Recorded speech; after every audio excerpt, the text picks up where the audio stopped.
Hello everyone, this is part 1 of What If Naruto Was the King of Gambling. This story is made by ZenoNoKyuubi, and I hope you guys enjoy this video and to like, to subscribe, to share, and check out the playlist, to see more comment down below.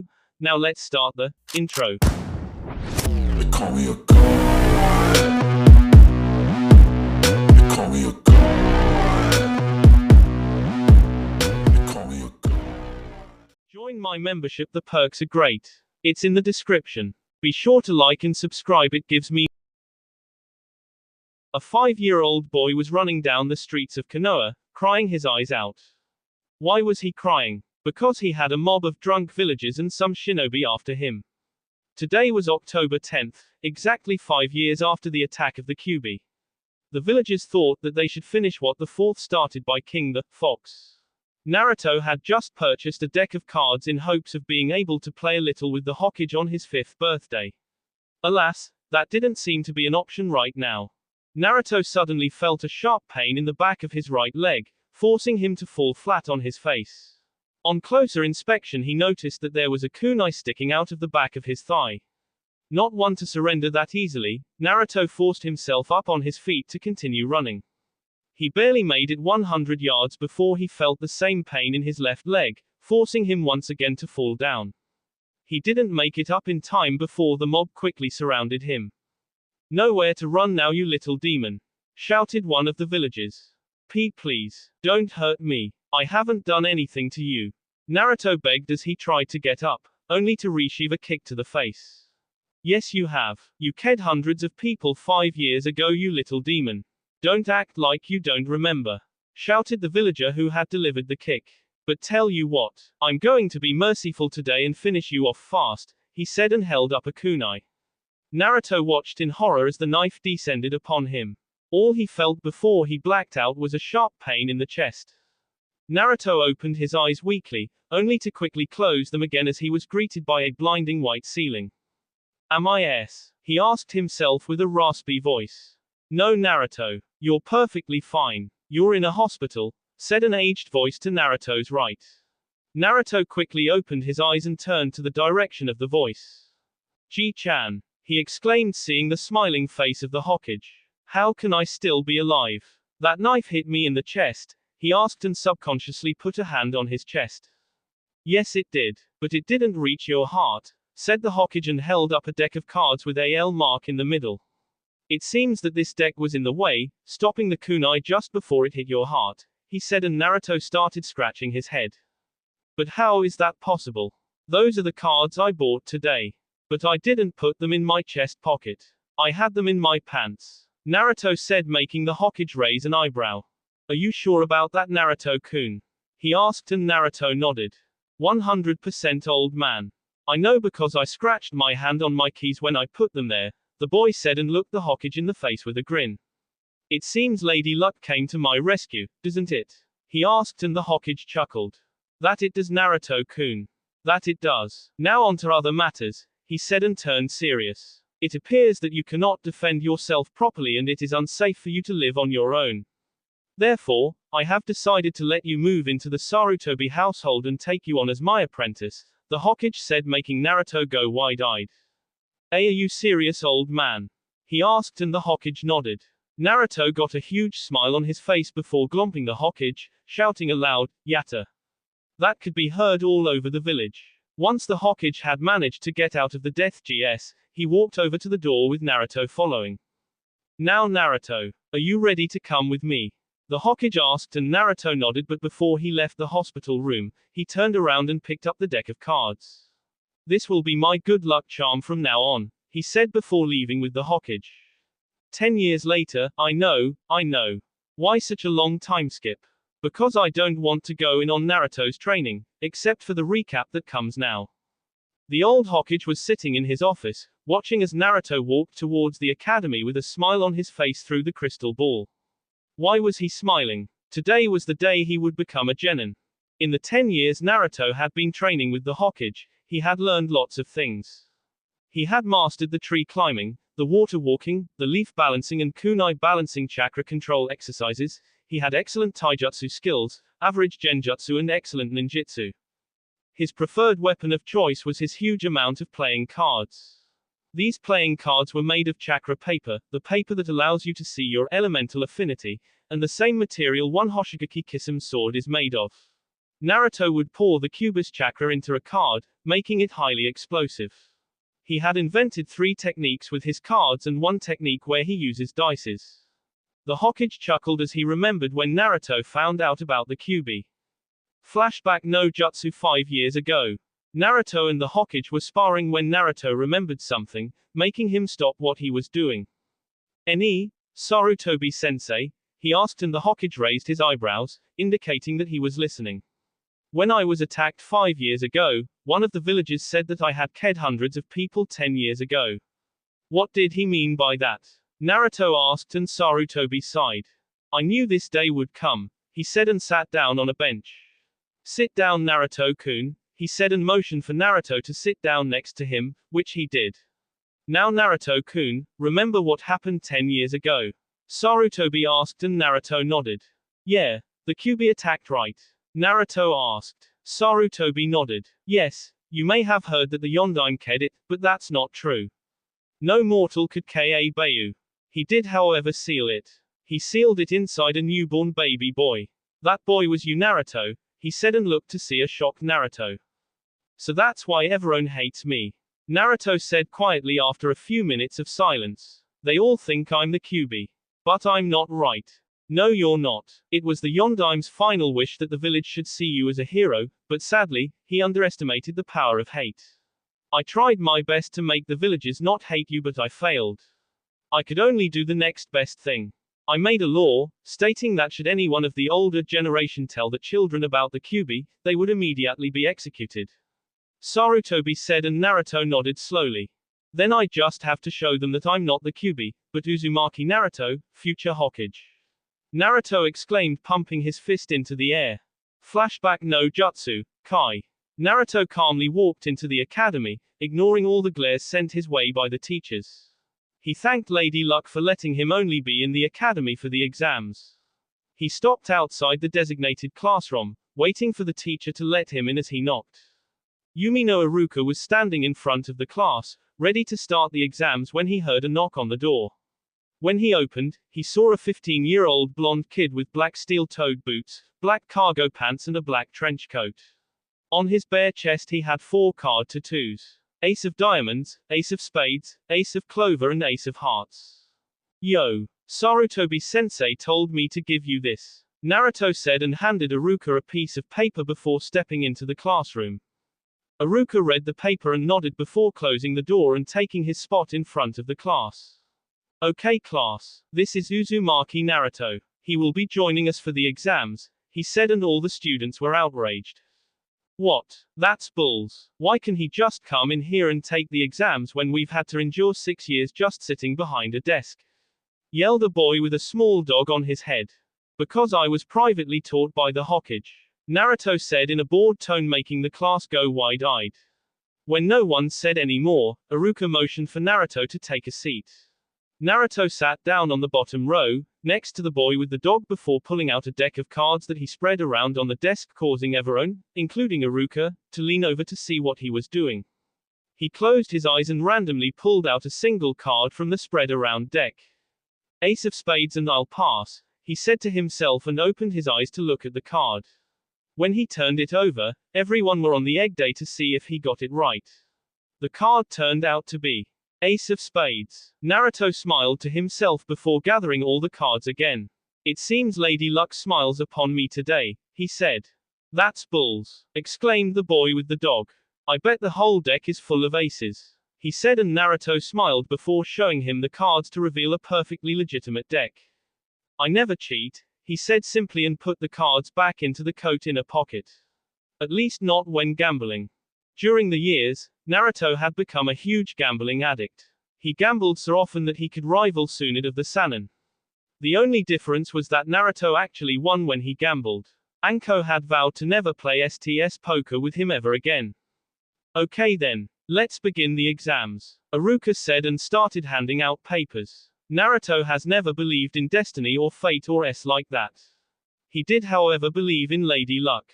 She seemed to have been on his side his whole life. How else would he survive all those beating he had received? Needless to say, he aced the exams. I've decided to leave Mizuki out of this. He's not a teacher in this fic. Now Naruto was calmly walking back to the Sarutobi estates when he bumped into the purple-haired number 1 scariest Tokubutsu Junin, otherwise known as Mitarashi Anko. Good day Anko-chan, Naruto said, making the kunoichi turn around. Naru-chan, long time no see, she exclaimed with a grin. Yes, it's been a year, hasn't it? Naruto asked and Anko nodded. Yes, I believe we haven't seen each other since that poker game, she said with a pout. I really lost big time, huh? Yeah, but technically, you also won. Oh, how exactly did I win? By taking my clothes off. You got to see me get knocked out by a nosebleed, Naruto said and Anko grinned. Oh yeah, I completely forgot about that, she said and puffed out her chest. Who knew that you couldn't stand seeing these? She asked and grabbed her bee and jiggled them around, making Naruto blush. Please stop doing that, he said and looked away. Why? Are you uncomfortable? Anko asked and hugged him from behind, pressing her BS against his back. No, not at all. It's just that I might pass out again, Naruto said and Anko let go. Ah, you're no fun, she said and Naruto grinned, pulling out a deck of cards. I could be fun if you decided to play a game of poker with me, and at this Anko marched off. But not before shouting a never. The next day, Naruto was sitting in his classroom waiting for Iruka while playing a game of poker with Shikamaru, Chuji and Kiba. When Iruka came in, he silenced the class with his demon head jutsu. Alright class, I will now announce the teams. Team 1. Team 1 to 6 are unimportant. Let's skip those. Team 7, Uchiha Sasuke, Haruno Sakura and Sai. Team 8, Hyuga Hinata, Inuzuka Kiba and Aburame Shino. Team 9 is unimportant too. Team 10, Nara Shikamaru, Akamaiki Chuji and Yamanaka Ino. And lastly we have Uzumaki Naruto. You've been taken as an apprentice by Mitarashi Anko. At this Naruto mentally cheered. Yes, she'll never accept one of those stupid D-ranked missions, he yelled in his mind. And maybe I can get her to play a game of STS poker with me again, Kakuku, he thought with a mischievous grin, making Shikamaru, Chuji and Kiba hop away from him. Iruka-sensei, why do he get special training and not me, and Uchiha? Asked Sasuke with that oh so arrogant face. I hate him. I want to tear that smirk right off his face. Because I like that brat better than you, Anko said as she stepped into the classroom. Naru-chan, she said and looked at Naruto. Let's go. Later we find Naruto and Anko sitting in a dango stand, eating that holy food of the gods. Naru-chan, Anko said between bites. Have you made your first K yet? Yes I have, Naruto said as he continued munching. Good. Then I don't have to see you freeze or something in battle, she said and Naruto stopped eating. Anko-san, we're not going to do any stupid D-rank missions, right? What? No. Never ever. The purpose of D-ranks is to train teamwork. And since we know each other's abilities pretty well, we don't have to do S like that, Anko said and Naruto cheered. We'll start with C rank and then work our way up, she said, making Naruto groan. It had been 2 months since Naruto started doing missions with Anko. He had shown that he was highly capable of doing missions that were a lot harder than C rank, so now he was heading into the missions office after a completed A rank. When he stepped in, he saw the Hokage currently being scolded by a pissed-off Sakura. Oiji-chan. Mission complete, Naruto said as he handed the Hokage a scroll that he and Anko were sent to collect. Ah, very good Naruto-kun. And where is Anko? The Hokage said while Team 7, minus Sai, was staring at the blue Naruto in shock. She said that she hadn't had dango in 2 weeks, so she needed to catch up. Naruto said and the Hokage chuckled. Very well, now that you're here, she'll have a lot of time to eat, Sarutobi said, making Naruto raise an eyebrow. How so? Because you'll be going along with Team 7 here, Sarutobi said and gestured for said team, on a C rank mission to Wave Country. C rank, Naruto shouted in disbelief while Sasuke smirked. What the hell did I do to deserve a C rank? Afraid that you'll S blondes? Sasuke asked with a smirk. No, I'm afraid that I'll K you people in pure boredom, Naruto said, wiping Sasuke's smirk off his face. Come on old man, don't do this to me. Don't you have at least a B ranked or something? I'm sorry Naruto-kun, but this is your punishment for forgetting your kunais and shuriken out in the rain 3 weeks ago, the Hokage said, making the pink-haired banshee and the duck butt's eyes widen in disbelief. A C rank is his punishment. They yelled in their minds in perfect unison, not that they will ever know that. Fine. I'll go tell Anko, Naruto said, slouching his shoulders, all the while muttering about, decrypt old fools. Wait, you have to meet your client first, the Hokage said, and gave a nod to Iruka, who opened the door. In came a man with a bottle of sake in his hand. I'm not going to describe him since you all know what he looks like. Is this what I get? They look like they'll wet themselves at the first sign of danger, the drunk said. Don't worry sir, I'm more than enough against a couple of bandits. Otherwise we have Kakashi-san here. He's a Junin, Naruto said with a smile. Whatever, I'm Tazuna, you're going to escort me back to my country and guard me until I finish my bridge. Tazuna said, taking a sip of sake. Very well, Kakashi said, and turned to his team. Go pack and meet at the North Gate in 30 minutes, he said before disappearing in a puff of smoke. Then I'll just have to tell Anko that I'll be gone. Yarne, Naruto said, and disappeared in a swirl of fire. When he showed up at the dango stand, he found Anko once again eating that divine food, not stopping for anything. Oi Anko, Naruto shouted and waved at the girl, who just waved in response. I'm gonna be gone for a couple of weeks, he said when he sat down next to the kunoichi, making her stop and look at him. Why? Because the old man is sending me on a C rank with Kakashi's team. Naruto said. Anko pouted. Fine, but make sure to K1 for me, she said, and returned to merrily eating her dango. Naruto smiled. Will do, he said with a mock salute before disappearing in a swirl of fire. 1 hour later we find Naruto, Tazuna and Team 7 waiting for the ever so tardy Kakashi. After another 15 minutes and a loud, "You're late," from the pink-haired banshee, they were on their way to Wave Country. I'm gonna skip the Demon Brothers fight. You all know how it goes. Sorry. After walking for a bit, Naruto felt a small chakra source in the bushes. Of course, being the ninja he is, he sent a hail of kunai towards the source. When he poked through the bushes, he saw a scared-to-death rabbit cowering against a tree. Damn. Kawarimi, he said to himself before Kakashi heard the distinct sound of something flying through the air. While shouting a quick, "Get down," he grabbed Tazuna and hit the deck with his genin team following suit. Naruto was in the bushes, out of the area where the sword would s. The sword embedded itself in a tree with a man appearing, standing on it. Oh, copy Ninja Kakashi. No wonder the Demon Brothers lost, the man said with a grin. Momoki Zabuza, Demon of the Hidden Mist, Kakashi said, and put his hand on his headband before turning to the genin. Stay out of this fight, he said, and pulled up the headband to reveal his Sharingan eye. Oh, I get to see the Sharingan this early. I'm honored. I'll take care of you later, Zabuza said, and jumped down and landed gracefully after dislodging the sword. He put his right hand in a half-ram seal in front of his face and his left hand in the air in a half-ram seal. Ninpu, Kirigakure no Jutsu, ninja arts, hidden mist technique, he said, and a thick fog rolled in. You all know how his battle went. Now Kakashi was trapped in the water prison. Take Tazuna and run. This battle ended the moment I was caught. You can't win against him, Kakashi shouted through the water. No way, dude. That guy has a $50,000 bounty on his head.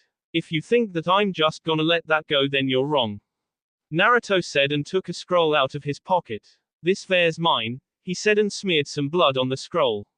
A metal staff popped out of the scroll. Naruto grabbed it and rushed the Mizubunshin, water clone, that Zabuza had created. The clone was surprised at the speed of this blonde kid. The clone frantically tried to cut this kid in half, but he was just too fast. Naruto jumped over a swipe and slammed his staff into the clone's head, turning it into a puddle of water. He then focused his on the real Zabuza and charged. When the blonde arrived, Zabuza had already taken out his sword, ready to cut the brat's head off. He tried a diagonal swipe, only to have Naruto jump over it and him. As soon as Naruto landed, he had to hold up his staff to block a crushing blow from above. The weapons clashed, sending sparks flying. Naruto felt his arms give in. Naruto thought and jumped back. He's physically stronger than me, so close combat is out of the question. That leaves ninjutsu, he thought, and reached into his trench coat to take out a deck of cards. When Zabuza saw this, he let out a laugh. What's this? Do you wanna stop fighting and play a game? He asked, and Naruto shook his head before throwing the deck into the air and making a couple of hand seals. When he was done, he smiled and called out his jutsu. Ninpu, Amno Goju Unikaruta, Ninja Arts, 52 card rain. That's mine XD. He shouted, and the cards froze in mid-air and got pumped full of wind chakra before flying straight at Zabuza. Zabuza's eyes widened when he saw the cards flying towards him.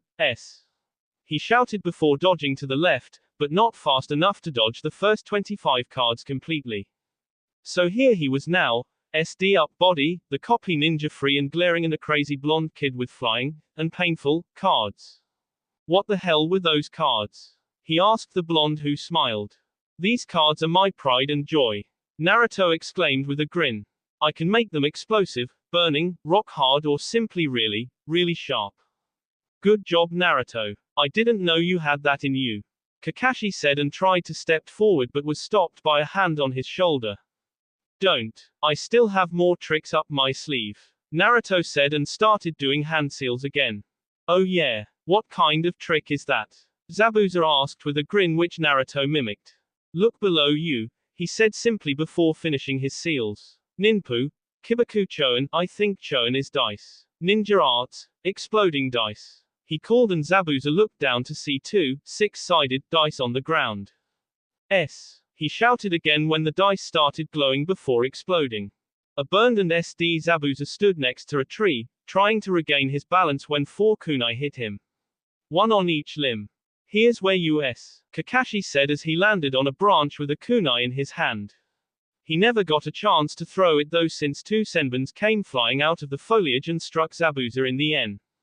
Well, look at that. He did a Kiri hunter nin said, standing on another branch. Thank you for wearing him out. I've been hunting him for 3 weeks now, the hunter nin said, and shunshin down to the corpse. I must dispose of this body, it holds many secrets. Goodbye. And with that, the hunter nin disappeared with Zabuza's corpse. Well then, let's continue. Kakashi said before passing out because of chakra exhaustion. That will be all for this video. Be sure to like, subscribe, share, and comment down below for more videos. Goodbye.